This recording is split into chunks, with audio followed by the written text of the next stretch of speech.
know them as one of the best indie rock bands on the scene today, or as the trio that brought you the 1997 hit Mbop.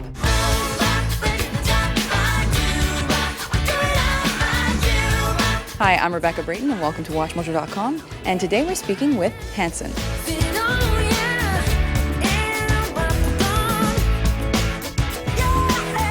We always like to start with the origin stories of the bands that we interview, so tell us how you guys originally decided that you wanted to form a band. How did we decide we wanted to form a band? I mean, it probably started, honestly, I'm trying to decide whether to be really facetious here or honest.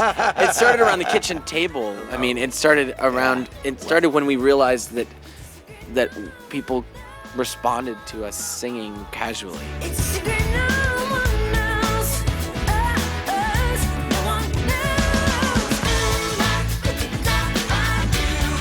Our family was musical. Both of our parents liked to sing, but didn't really sing professionally. You know, just sang sort of in church and in this and that, and so it was natural for us to sing. It was natural for that to be a part of what we were doing, and I think sort of like Tay said, we would just do it.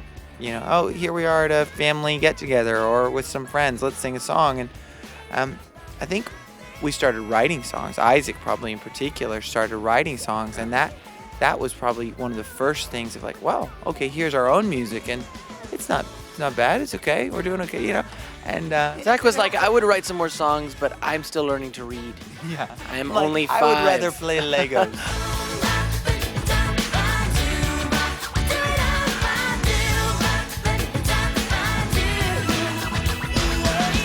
To be, you know, kind of honest and somewhat self-deprecating. I mean, you know, here you are, you know, you're young kids, so there's a degree to where, you know, people initially are like, oh wow, they're young and they can sing.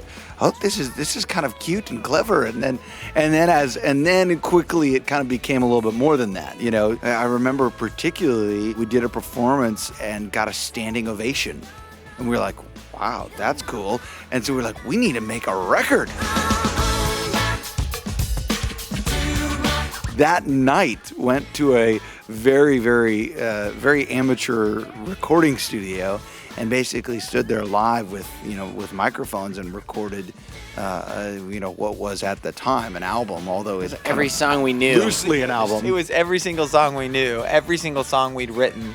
We just stood there and went, 1, 2, 3, next song, go. You know, and sang it, and it wasn't very good, but I don't think was... we paid mechanicals on those songs, actually. I think it was also our first late night session too. I think that session actually ended at about 10:30, 11 o'clock at night. Yeah, and I'm sure I was probably sleeping on the floor for most of it, because last time I checked, you know, at 6 years old, you're usually, you know, not used to staying up that late.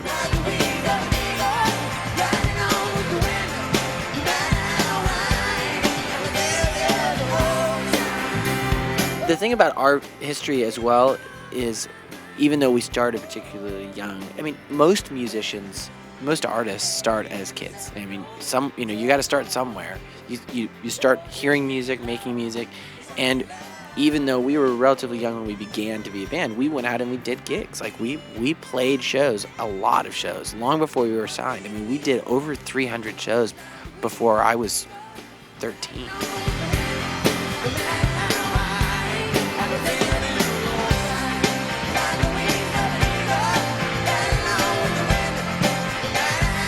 We earned our stripes the way bands do. I would never trade that.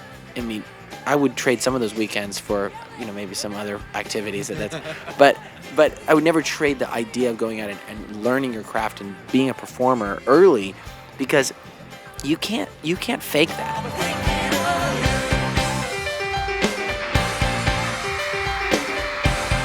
You can't get that understanding of yourself as an artist any other way than to go out there and work and get in front of audiences over and over and over and have to figure out not just how to like write a good song or how to play well and not screw up along the way, but how to actually be a performer, how to be so comfortable in what you're doing that you're not thinking about, okay, what's the next chord, or am I singing this well, but to actually be thinking, okay, how am I grabbing that person on the front row, you know? And I think a lot of artists now, I mean, these days, I think a lot of artists, because technology is out there, kind of miss out on having to do that.